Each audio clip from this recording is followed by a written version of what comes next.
Tuhan. Haleluya. Silakan duduk jemaat Tuhan. Shalom. Belum lebih kuat lagi. Shalom. Haleluya. Happy Sunday. Tuhan Yesus memberkati. Sangat luar biasa. Bu Fati bersama Pak Wesley tetap setia melayani Tuhan. Siapa yang merasakan Tuhan Yesus ada di tempat ini? Bukan hanya di tempat ini, tapi dalam diri saudara. Amin. Hari ini saya akan membagikan kebenaran firman Tuhan. Saya berharap bisa belajar bersama-sama. Saya mengajar firman Tuhan dalam tema kasih karunia dan penderitaan. Apa? Kasih karunia dan penderitaan. Bukan kasih karunia lawan penderitaan, tapi kasih karunia dan penderitaan. Apa maksudnya? Nanti kita akan tahu. Makanya Bapak Ibu jemaat Tuhan boleh mencatat. Kalau yang suka mencatat, kalau nggak suka mencatat, belajar mencatat. Ya, dalam 2 Korintus 12 ayat ke-9, ayat firman Tuhan, 2 Korintus 12 ayat yang ke-9. Firman Tuhan, tetapi jawab Tuhan kepadaku, kepada Paulus, cukuplah kasih karuniaku bagimu, sebab justru dalam kelemahanlah kuasaku menjadi sempurna. Sampai di situ. Jadi Paulus berkata bahwa jawab Tuhan kepadaku.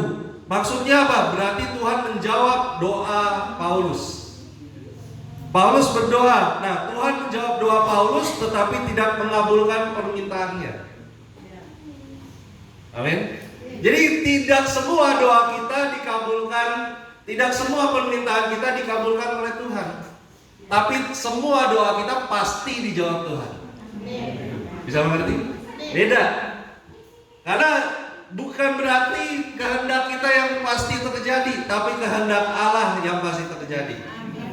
Harus kita pahami. Jadi Tuhan menjawab doa Paulus tapi tidak mengabulkan permintaan Paulus. Apa permintaan Paulus? Kita lihat dalam 2 Korintus 12 ayat 7 dan 8. 2 Korintus 12 ayat 7 dan 8. Dan supaya aku jangan meninggikan diri karena pernyataan-pernyataan yang luar biasa itu, maka aku diberi suatu duri di dalam dagingku.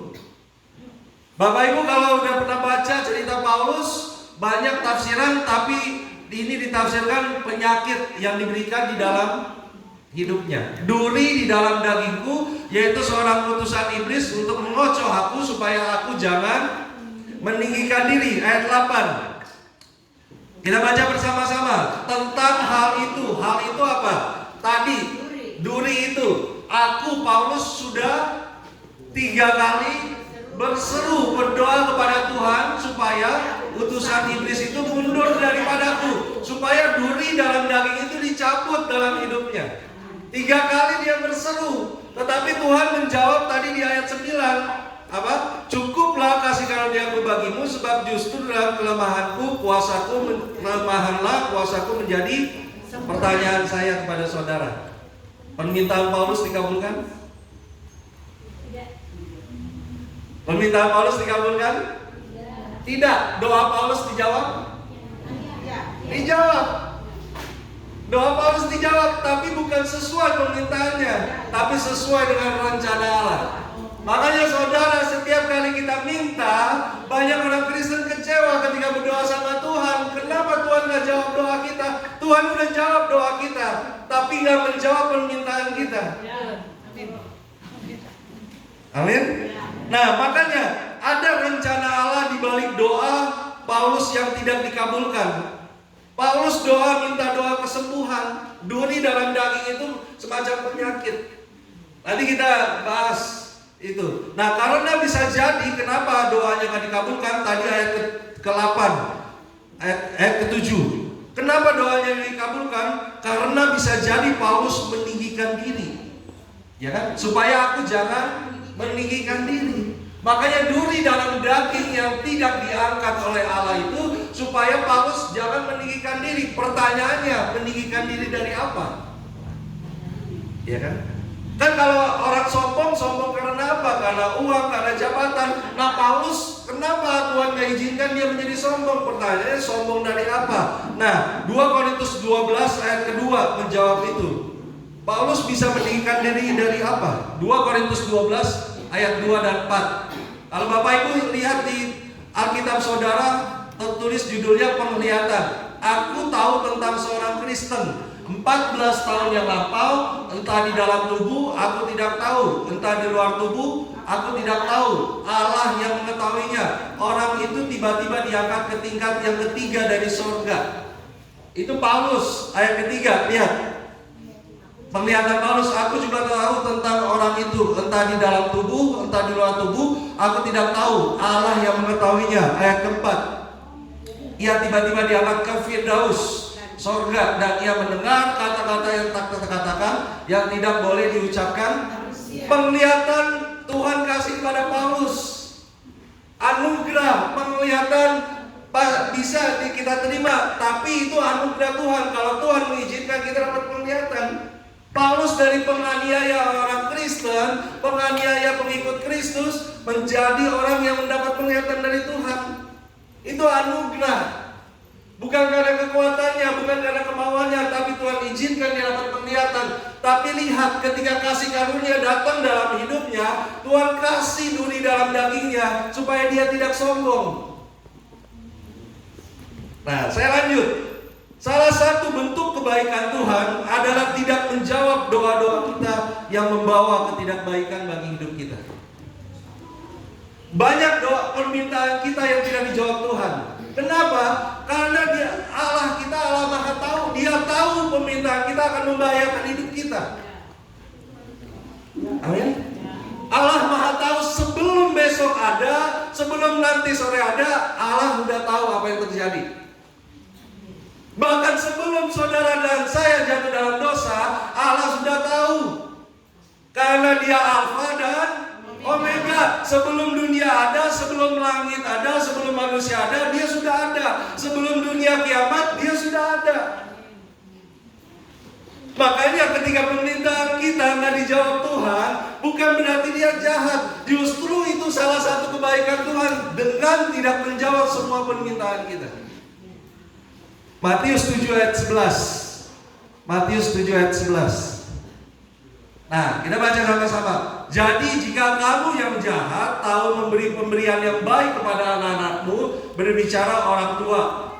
Ketika kalau jahat, dia pasti tetap memberikan yang baik kepada anak-anaknya.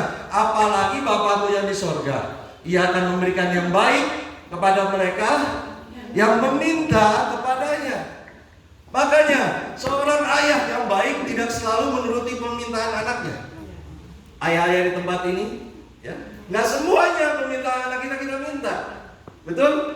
Kalau misalkan dia baru berumur 5 SD, terus dia minta mobil Ferrari, saudara kasihnya. Jangan mobil, sepeda motor aja belum tentu, betul nggak?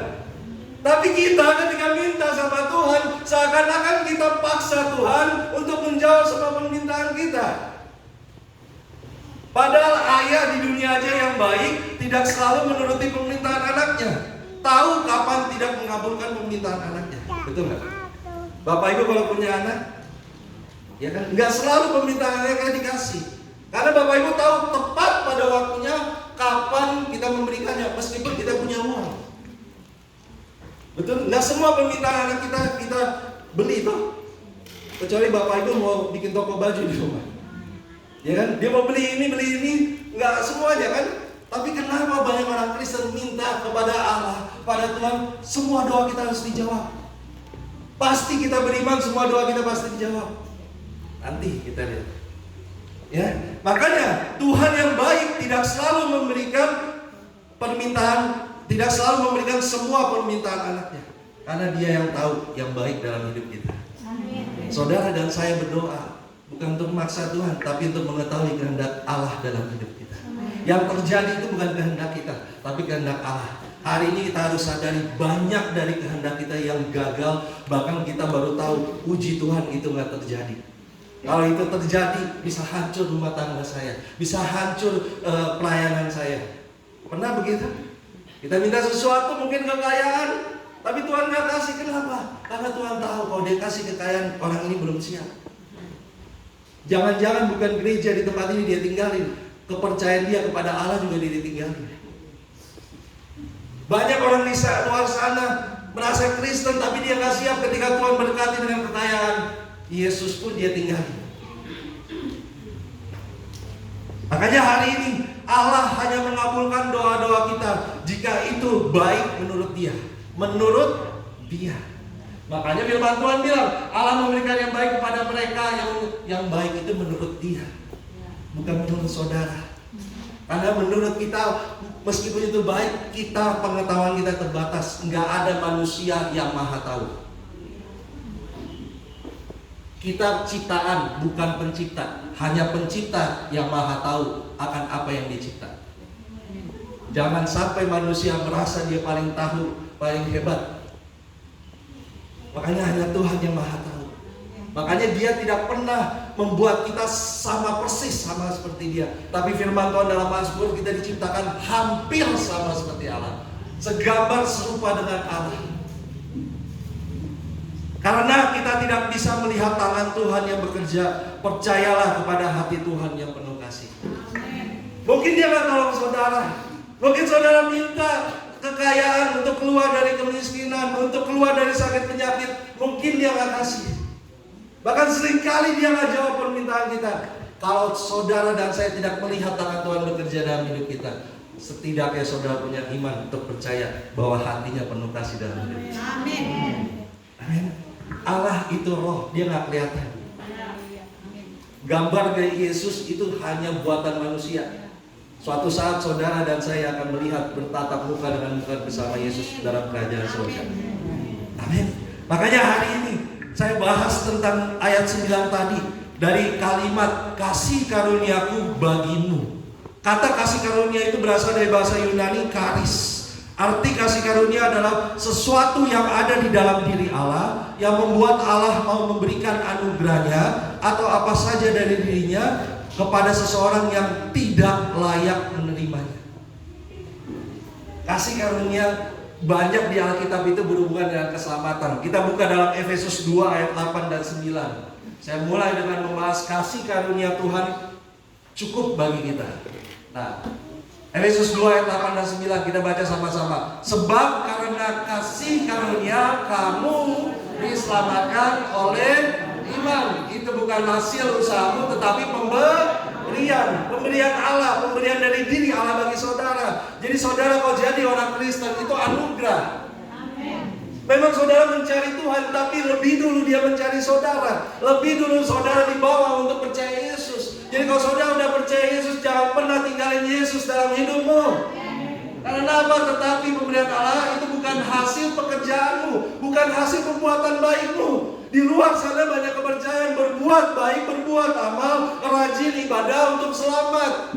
Tapi kayak saya mau katakan sebagai orang percaya firman Tuhan, keselamatan itu lebih dulu diberikan baru berbuat baik. Bukan berbuat baik untuk selamat. Karena hanya satu dosa, upah dosa adalah maut. Hanya cukup satu dosa mengantar saudara untuk masuk dalam neraka. Kalau nggak percaya Yesus. Ayat 9. Sebab itu bukan jangan ada orang yang jangan bermegah diri. Karena gua baik, gua suci, gua diterima Tuhan. Tidak ada satu kebaikan Tuhan, tidak ada satu kebaikan manusia yang bisa membuat dia selamat. Semua karena anugerah Tuhan. Ayat 9. Ayat 9. Efesus 2 ayat sudah ya. Ayat 8 dan 9, Roma 3 ayat 24. Roma 3 ayat 24. Roma 3 ayat 24. Lebih jelas lagi Roma 3 ayat 24. Nah, dan oleh kasih karunia telah dibenarkan dengan cuma-cuma. Katakan cuma-cuma. Cuma-cuma itu gratis, bukan karena usaha kita, karena penebusan dalam Kristus Yesus. Justru ketika kita menerima anugerah Tuhan, kasih karunia Tuhan, mestinya kita menghargai, karena itu penghargaan cuma-cuma. Bapak Ibu kalau punya pembantu rumah tangga di rumah, kalau dia bekerja, saudara kasih gaji 2 juta 1 bulan, itu bukan kasih karunia, itu upah, karena dia bekerja. Tapi kalau Bapak Ibu punya pembantu rumah tangga cuma tiduran di atas tempat tidur saudara, terus akhir bulan saudara kasih 2 juta, itu kasih karunia. Dia gak kerja, saudara kasih 2 juta. Puji Tuhan dia gak diusir. Itulah cuma-cuma pemberiannya. Makanya Tuhan kasih itu cuma-cuma. Nah, cuma-cuma bukan karena jasa. Apa bedanya belas kasihan Allah dan kasih karunia Tuhan? Kan kita selalu minta, Tuhan minta belas kasihan-Mu. Apa bedanya belas kasihan Allah dan kasih karunia Allah? Belas kasihan Allah membuat Allah tidak memberikan apa yang kita minta, kita mau, karena berbahaya bagi hidup kita. Ingat baik-baik, dia punya belas kasihan, makanya dia nggak kasih. Kita sering minta minta seakan-akan itu roti, tapi itu ternyata batu. Kita seakan-akan minta ikan sama Tuhan, tapi sebenarnya dari pandangan Tuhan itu ular. Makanya seringkali Tuhan berbelas kasihan tidak mengabulkan semua permintaan kita. Kenapa? Itu berbahaya dalam hidup kita. Itu namanya belas kasihan Tuhan. Tapi kasih karunia Tuhan itu adalah memberikan yang sebenarnya tidak layak kita terima. Saudara dan saya nggak ada yang layak masuk surga. Semua najis, semua berdosa, termasuk saya kalau belum terima Yesus. Nggak ada yang layak, tapi Yesus yang melayakkan kita untuk masuk dalam kerajaan. Makanya ada hubungannya dengan penderitaan. Itu yang pertama, kalimat kasih karuniaku bagimu. Yang kedua saya bahas 2 Korintus 9 ayat 8. Kata cukuplah. Kata cukuplah ini yang akan saya bahas. Cukuplah. Kasih karunia Tuhan 2 Korintus 9 ayat 8. 2 Korintus 9 ayat 8. Nah, dan Allah sanggup melimpahkan segala kasih karunia kepada kamu supaya kamu senantiasa katakan cukup. Tapi kita minta selalu lebih. Gak pernah cukup. Gaji Tuhan bilang cukup, enggak cukup. Makanya banyak yang korupsi. Istri 1 enggak cukup, mau 2. Karena apa? Istri udah banyak dirawat, tubuh udah melebar, enggak cukup. Tapi Tuhan bilang supaya kamu senantiasa berkecukupan di dalam segala sesuatu. Perhatikan baik-baik, di dalam segala sesuatu itu berarti bukan hanya hal baik, tapi juga hal yang nggak berani berkata buruk. Segala sesuatu. Berarti ketika kita punya segala sesuatu, kaya, punya, meskipun kita berkekurangan, meskipun mungkin kita dikatakan miskin secara dunia, tapi Tuhan bilang kasih karunia-Nya cukup bagimu. Amin. Meskipun mungkin saudara minta belum dijawab Tuhan, Tuhan bilang cukup kasih karunia-Ku bagimu. Amin. Yang saudara perlukan itu kasih karunia. Amin. Bukan permintaan jasmani yang saudara terima baru saudara berkata cukup Tuhan. Lihat, dan malah berkelebihan di dalam berbagai kebajikan. Nah, saya catat di sini. Kasih karunia Tuhan cukup memenuhi kebutuhan-kebutuhan jasmani kita. Tidak ada seorang bapak meskipun dia nggak punya harta, tetap dia akan berjuang untuk anaknya. Amin. Dalam dunia, apalagi Bapakmu di surga. Kalau keselamatan aja hanya anugerah dia bisa berikan, apa masalahnya dia berikan kebutuhan jasmani? Amin. Nah, kasih karunia Allah cukup membuat Paulus kuat menerima duri-duri menusuk dalam dagingnya. Makanya dia minta 3 kali, Tuhan menjawab, tapi nggak mengabulkan permintaannya. Dia bilang, Tuhan menjawab, cukuplah kasih karunia Tuhan. Tapi kalau kita minta sakit tapi nggak disembuhkan, Tuhan, gue dosa apa ya? Tuhan, kayaknya kita kena kutuk deh. Tuhan, kau nggak lihat saya udah kasih persembahan, pembangunan gereja, perpuluhan, apa yang kurang? Bisa kita berkata ketika permintaan kita nggak dijawab, kita berdoa, terus kita bilang sama Tuhan, cukuplah kasih karunia-Mu bagiku. Dalam kelemahan pula kuasa-Mu bekerja. Ketika manusia merasa kuat, kuasa Tuhan nggak bisa turun dalam. Karena ketika kita merasa lemah, bukan berarti mengasihani diri sendiri, tapi dalam kelemahanmu engkau tahu ada kekuatan dari itu. Nah, lanjut. Nah, meskipun doa-doanya tidak dikabulkan, tidak membuat Paulus mundur untuk tetap mengikut Tuhan, bahkan melayani Tuhan. Tapi banyak orang Kristen ketika doanya nggak dijawab Tuhan, bukan hanya Tuhan disalahkan, gereja juga disalahkan. Katanya ada mujizat, katanya ketika kabarin firman pendeta bilang pulang sembuh, pulang encok nggak sembuh, pantai leher nggak sembuh, darah tinggi tetap. Tapi Paulus mengajar kita hari ini, bahwa dia tidak mundur meskipun duri dalam dagingnya Tuhan gak angkat. Dia cuma 3 kali minta, bukan dia menyerah. Bukan berarti Paulus itu berdosa sehingga doanya gak dijawab. Tidak. Paulus itu bahkan mencatat banyak kitab dalam perjanjian baru, tapi duri dalam dagingnya Tuhan gak angkat. Makanya kalau sakit kita disembuhkan, itu anugerah Tuhan. Kalau sakit gak disembuhkan,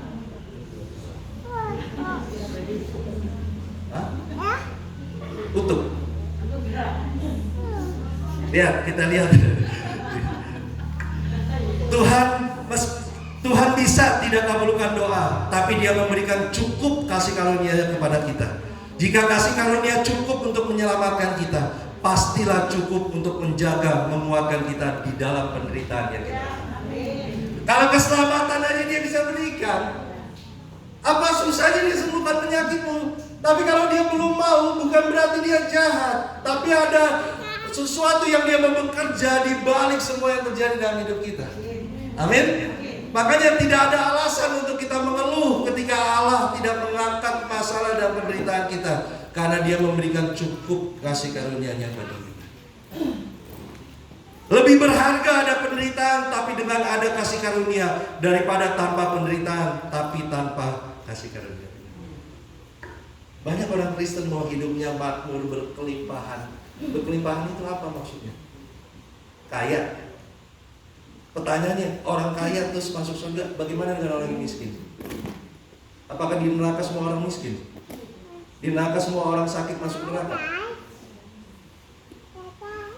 Ada nggak orang sakit, orang miskin masuk surga? Ada. Jangan mengasihani diri sendiri. Ya, ada tuh. Betul. Alkitab yang mencatat. Bukan berarti hari ini keluar dari tempat ini nggak usah kerja, miskin aja pasti masuk surga. Bukan itu. Sekalipun kita tetap bekerja, kenapa? Kita nggak pernah tahu Tuhan menetapkan kita seperti apa. Kita tetap bekerja setiap hari, karena kita bukan orang yang maha tahu, manusia nggak maha tahu. Makanya Tuhan ada rahasia yang Dia nggak bukakan bagi kita, termasuk kematian kita. Ada yang tahu mau mati kapan? Supaya kita umumin buat ibadah pemakaman? Nggak ada tuh. Kenapa Tuhan nggak kasih tahu? Karena Dia buat kita terbatas supaya kita tetap berserah, bergantung sama Dia. Supaya saudara tahu segalanya. Tuhan, saudara tahu sakit kapan sembuh. Kalau saudara tahu pasti sembuh. Dia lakuin dosa aja, banyak orang udah sembuh dari paru-paru tetap merokok. Udah sembuh dari sakit hati tetap mabuk. Terus minta-minta doa kesembuhan, suruh tumpangin tangan bagi pendeta. Makanya Tuhan bilang, cukuplah kasih karunia-Ku bagimu. Nah pertanyaannya, Allah itu maha kasih, betul? Kalau Allah maha kasih, mengapa Allah kita mengizinkan banyak masalah dan penderitaan di dalam dunia ini? Kan Allah maha kasih. Betul nggak? Suami istri kalau saling mengasihi nggak mungkin kan? Saling beku tempeleng, enggak tuh? Kenapa Allah maha kasih? Katanya Allah maha kuasa, tapi kenapa Dia mengizinkan banyak kejahatan dan penderitaan dalam dunia ini? Allah menciptakan semua baik. Ada bumi, ada langit, tumbuhan, binatang, semua air, semuanya dibilang baik. Bahkan ketika menciptakan manusia, Tuhan bilang apa? Sungguh amat. Tapi kenapa tetap ada penderitaan? Kenapa? Jangan tanyakan itu sama Tuhan. Karena tanyakan kepada Adam. Karena dosa yang mengizinkan banyak penderitaan. Masuknya dosa dalam dunia membuat hidup kita banyak penderitaan. Tapi ketika engkau percaya Yesus, bukan berarti penderitaan itu hilang. Ketika engkau terima anugerah Tuhan, bukan berarti penderitaan itu hilang. Penderitaan bukan hanya sakit. Penderitaan itu bisa engkau disiksa karena Kristus. Engkau dihina karena mengikuti Yesus. Engkau dihina karena melayani Tuhan. Engkau dihina karena mengabarkan Injil. Makanya Paulus yang mencatat sebagian besar dalam perjanjian baru, dia bilang, meskipun Tuhan yang mengangkat duri dalam dagingku, tetapi dalam kelemahan pula kuasa Tuhan sempurna. Makanya tetap berdoa, tetap cari wajah Tuhan. Tapi kalaupun pemerintahan kita akan dijawab, bukan berarti Allah kita jahat. Bukan berarti permintaan saudara salah, bukan. Tapi harus rencana Allah yang terjadi. Kita lanjut. Nah, kan Tuhan bisa menghapus semua penderitaan. Kenapa dia langsung hapus saja? Karena dia sayang kita. Kenapa? Belum saatnya. Pencobaan penderitaan dalam hidup kita bisa datang dari iblis, tapi Tuhan datangkan itu untuk menguji kita. Amin. Ayub dicobai, iblis mencobai dia, tapi di saat yang sama Tuhan lagi menguji iman. Makanya Ayub tidak bersalah dengan perkataannya. Kan firman Tuhan dalam Ayub, dia tidak bersalah, dia tidak menghina Tuhan. Kenapa? Karena dia tahu meskipun iblis mencobaku, tapi Tuhan mengujiku. Amin. Saudara kalau merasa, wah kita dicobai iblis, ingat di balik semuanya itu ada ujian Tuhan. Iblis gak maha tahu, iblis gak maha kuasa. Dia bisa mencobai saudara seizin Tuhan. Amin. Dia gak bisa nyelonong cobain orang percaya, gak bisa. Dia iblis gak maha tahu, yang maha tahu hanya Allah kita. Amin. Makanya Yusuf juga seperti itu tuh. Ya kan? Tapi dia pernah gak saudara lihat di kisah Yusuf ketika dia dicobai, dia bilang, Tuhan kenapa berat begini, kan Tuhan yang kasih mimpi. Gak pernah tuh. Ketika ada tante Poti juga, dia gak menghina Tuhan. Ketika dia dibuang semua gak dihina Tuhan. Kenapa? Roma 8 ayat 28. Kita tahu sekarang bahwa Allah turut bekerja dalam, katakan segala sesuatu. Berarti yang buruk yang terjadi dalam hidup kita dalam kendali Tuhan. Aminnya sedikit. Masih setengah. 3/4. Tepuk tangan bagi kemuliaan nama Tuhan. Amin. Untuk mendatangkan bukan keburukan. Kalau saudara mengalami kelemahan, baik sisi keuangan, kesehatan, tetap maju dalam Tuhan. Amin. Baru flu, terus gak datang ke gereja, ditanya kenapa gak pelayanan, gatel di belakang. Datang sini garuk sama-sama supaya sembuh. Baru gatel di belakang gak datang pelayanan. Ibu Heli tanya kenapa gak pelayanan? Hujan. Itu gunanya payung apa? Main tembak-tembakan di rumah. Makanya jangan ada masalah sedikit mundur dari Tuhan, masalah sedikit mundur dari pelayanan. Kalau mundur dari surga gimana saudara? Nggak mau tuh? Makanya hari ini belajar apapun yang terjadi dalam hidup kita, semua mendatangkan kebaikan bagi apa? Tadi bagi orang yang, jadi ayat ini hanya berlaku bagi orang yang percaya kepada Tuhan. Amin.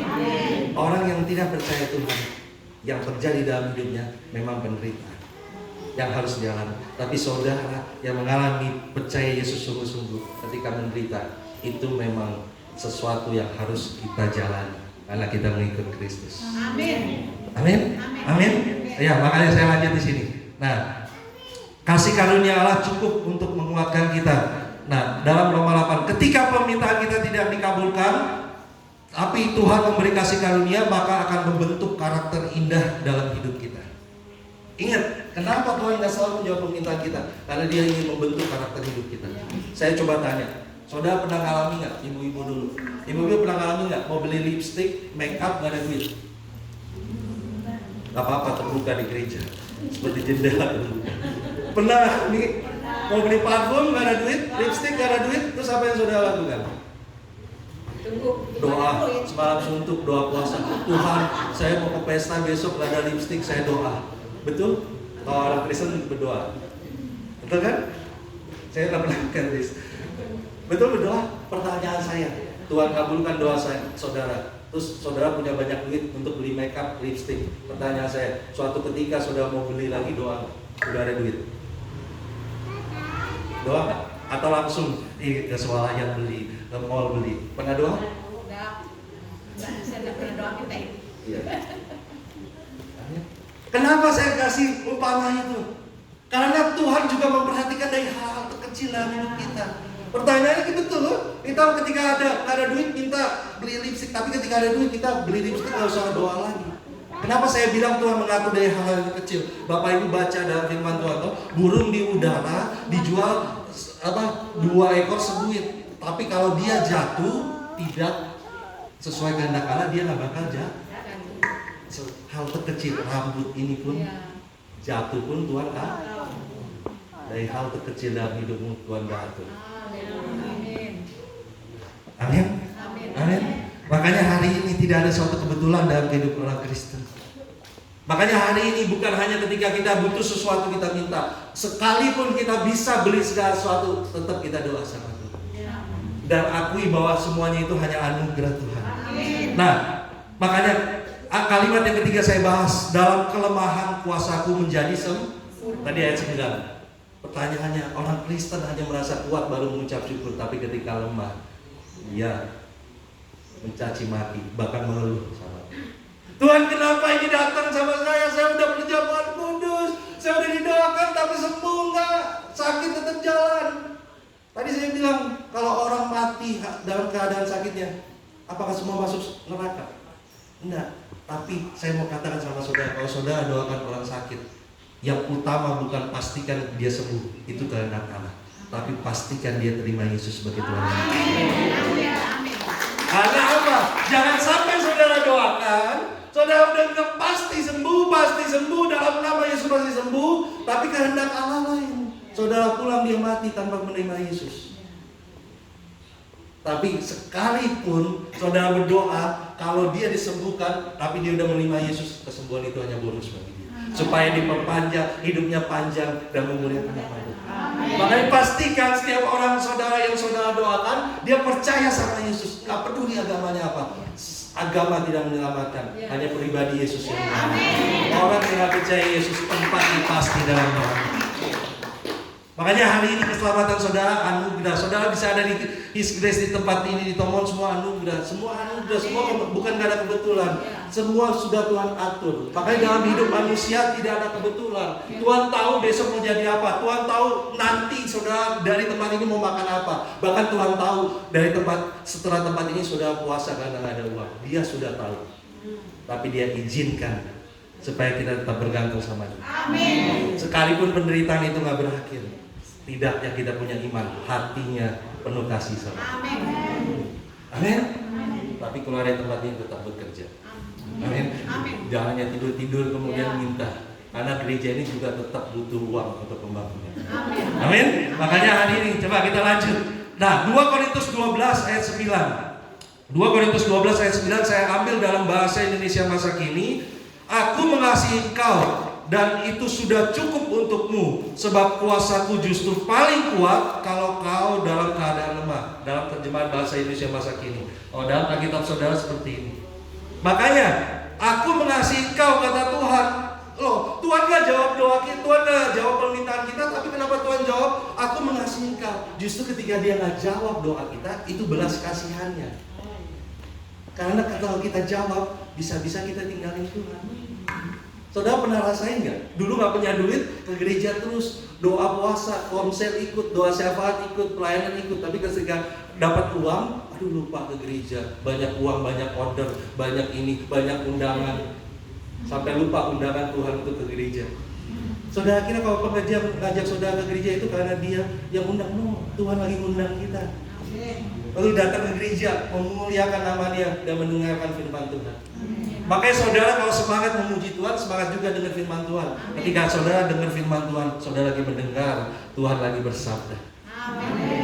Amin. Makanya hari ini saya lanjut di poin-poin yang terakhir. Nah, 2 Korintus. Nah, yang terakhir, sikap orang percaya terhadap penderitaan atau penolakan permintaan kita dari Tuhan. Apa yang kita harus lakukan kalau doa kita nggak sesuai dengan permintaan kita? Kan Tuhan bilang, mintalah maka akan diberi, carilah akan mendapat, ketuklah pintu. Tapi yang terjadi apa? Minta mobil, sepeda nggak dikasih. Minta rumah, dikasih kos-kosan dulu. Minta kaya, hidup nasi kuning, malam nasi hitam karena dicampur kecap. Katanya minta diberi. Makanya kita jangan hanya mengutip ayat, harus mengerti kehendak Tuhan bagi hidup kita. Banyak orang Kristen posting ayat kemudian kita amin, amin. Tapi minta apa dulu? Kita minta kehendak Tuhan yang terjadi. Mencari apa? Mencari kehendak Tuhan dalam hidup kita. Bukan mencari kehendak kita untuk paksa Tuhan memenuhi kehendak kita. Akhirnya kita yang kecewa. Makanya 2 Korintus 12 ayat 9 dan 10 firman Tuhan saya bacakan. Sebab itu 2 Korintus 12 ayat 9 dan 10, sebab itu terlebih suka aku bermegah atas kelemahanku. Siapa yang bermegah kalau dia lagi lemah? Siapa yang bermegah kalau dia lagi lemah? Paulus mengajarkan kita harus bermegah. Supaya kenapa? Supaya kuasa Kristus turun menaungi aku.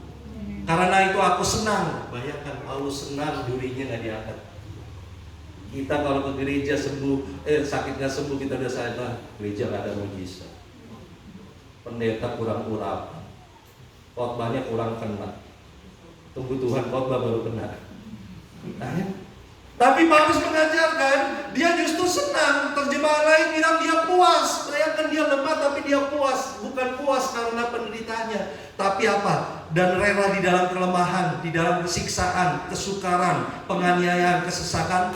Ini kenapa dia puas? Oleh karena Kristus. Bahkan bukan penderitaan, bukan kelemahan, bukan kekurangan, siksaan, kesukaran, penganiayaan. Saudara pernah dianiaya?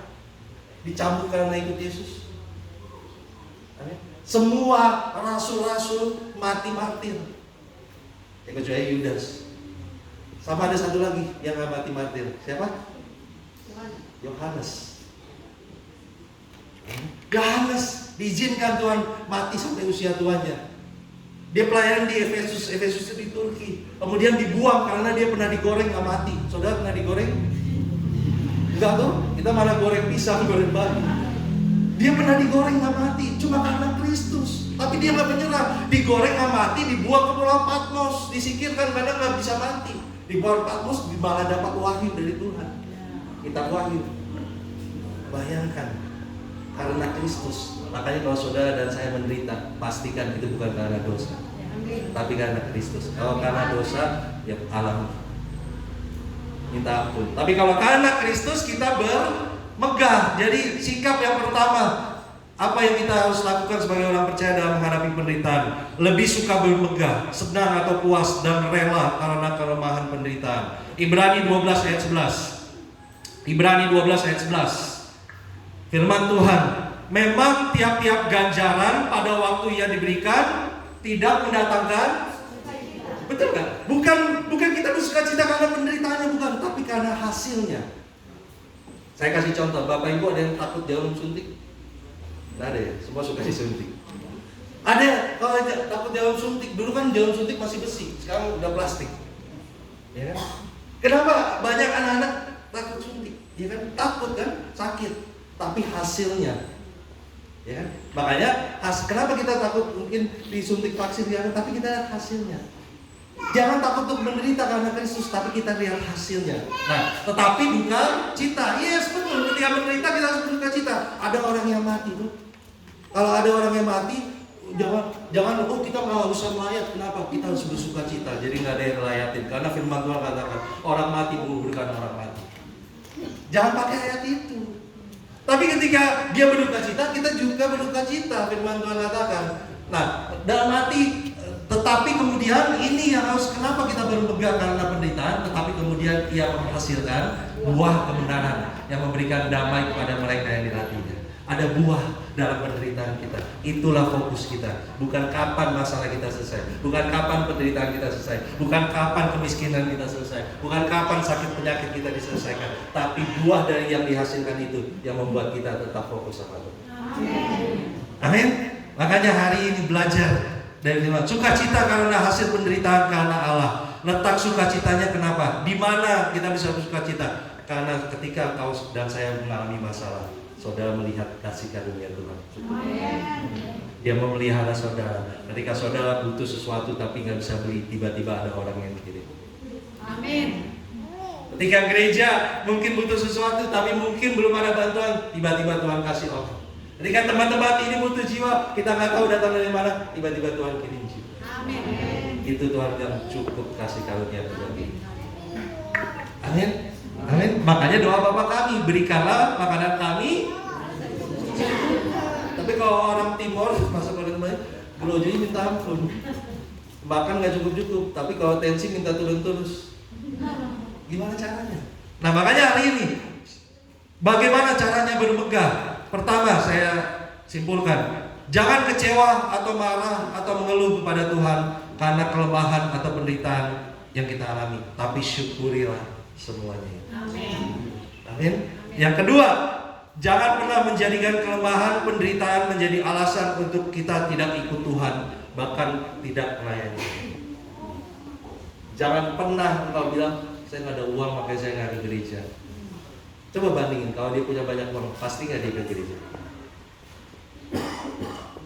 Saya nggak punya ini mobil untuk antar jemaat. Kalau Tuhan kasih mobil, pasti nggak dia untuk datang ke gereja.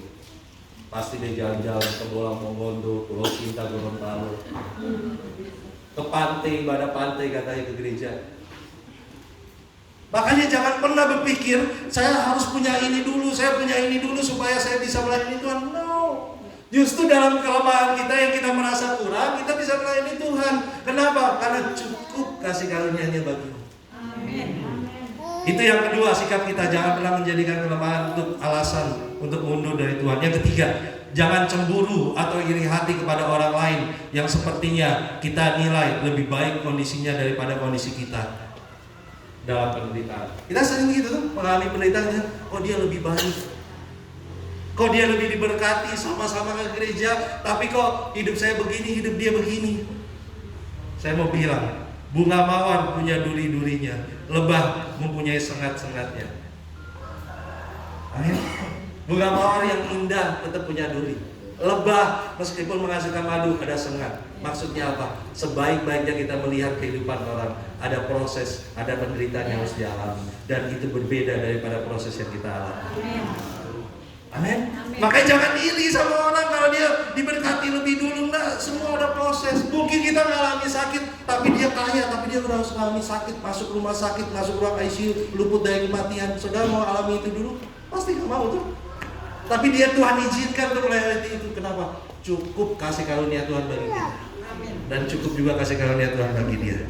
Amin. Makanya hidup kita harus memuliakan Tuhan, mati juga memuliakan Tuhan. Penjahat di samping Tuhan Yesus hidupnya memalukan Tuhan, mempermalukan Tuhan, tapi ketika mati dia memuliakan nama Tuhan. Detik terakhir dia percaya. Amin. Makanya hidup kita harus berguna. Yohanes 21 ayat 18 dan 19 saya bacakan bagi saudara. Yohanes 21 ayat 18 dan 19, ini yang terakhir. Kisah tentang Yohanes Pembaptis. Tadi Paulus rasul besar, rasulnya Tuhan, tetap mengalami penderitaan. Yang kedua, Yohanes Pembaptis, Yohanes 21 ayat 18. Aku berkata kepadamu, sesungguhnya ketika engkau masih muda, engkau mengikat pinggangmu sendiri dan engkau berjalan kemana saja kau kehendaki. Tapi jika engkau sudah menjadi tua, engkau akan mengulurkan tanganmu dan orang lain akan mengikat engkau dan membawa engkau ke tempat yang 19.